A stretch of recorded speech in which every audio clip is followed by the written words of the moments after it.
What's that one that's like, river and flow? It's your challenge to turn that song into a jazz track. I didn't know Pearl Jam was grunge. Oh my gosh. We're gonna release this as an LP.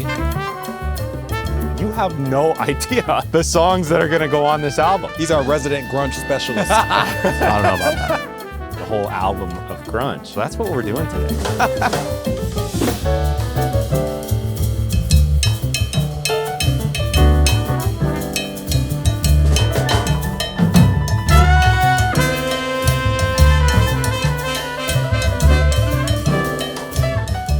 We are here at Musora Studios, and today I am joined by Ulysses, Thomas, Tyler, Langston, Benny, and Dan of Generation Y.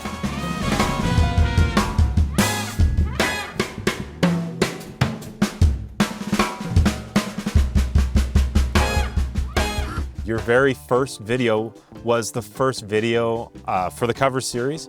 9 million views, I think we're at now on that video. You and Benny started talking about the potential of cutting an album one day, like doing a whole album of Nirvana or maybe a whole album of grunge. Where do we go from here? We do the album. Exactly, yeah. We do the album. So that's what we're doing today. Let's do it. That solo, let's do a Montuno there, like a Montuno breakdown. But you're still kind of playing at 6.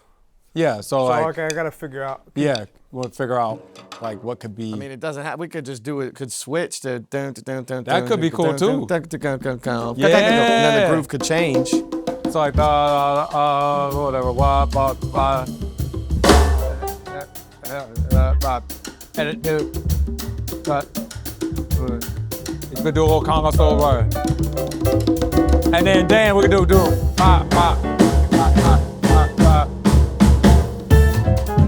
Yeah. And this is, we vamp out on this forever.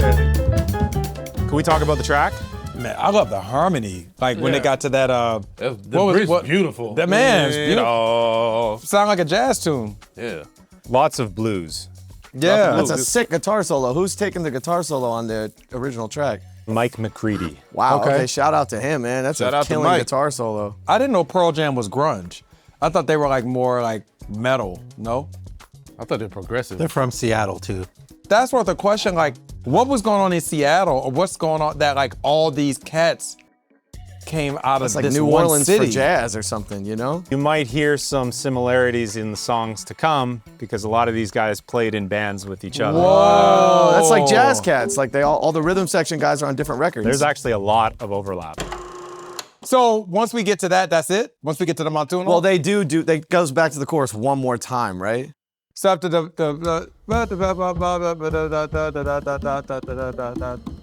what if we did that section in the like in four? Ba-da-da-da.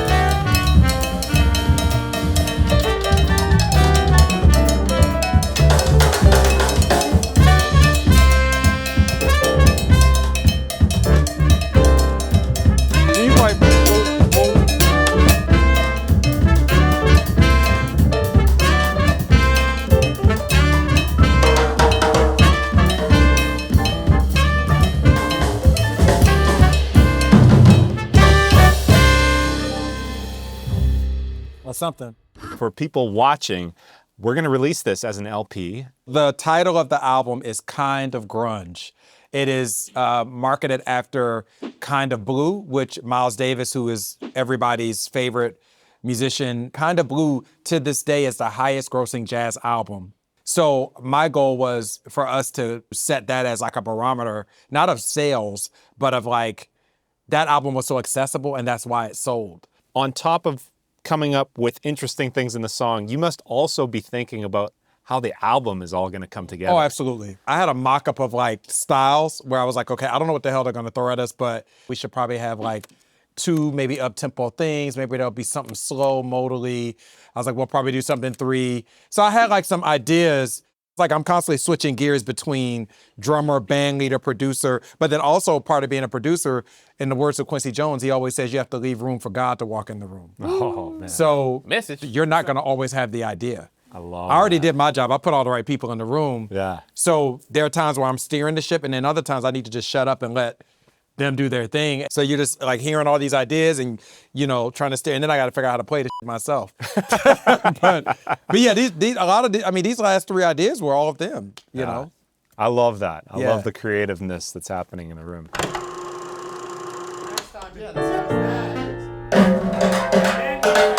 When we find the take, I give them a break and we're going to overdub this and some other percussion. Thank you. Yeah. All right, let's do it.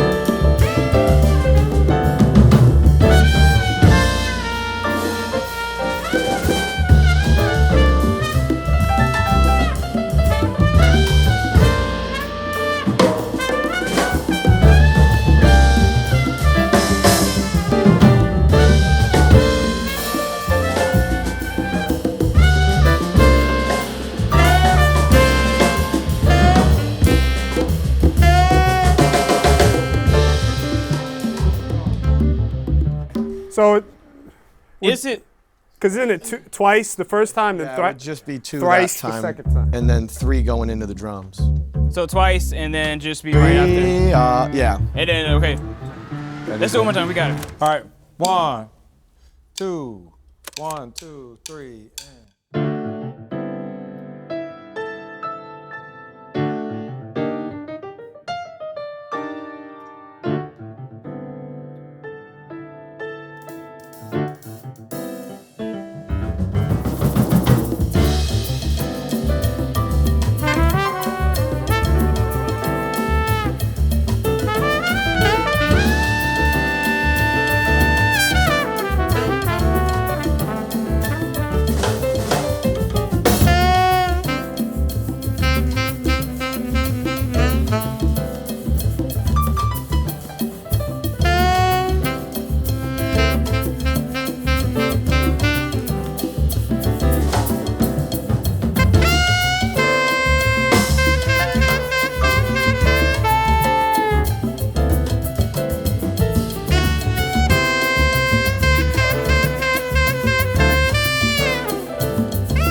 Yeah, that's a take. Yeah. We got one before that too, right? Yeah, we got And then one. you're before. overdubbing. Yeah, I'm about to over that. overdub Yeah, some so I think that percussion. space. I want this to go on video.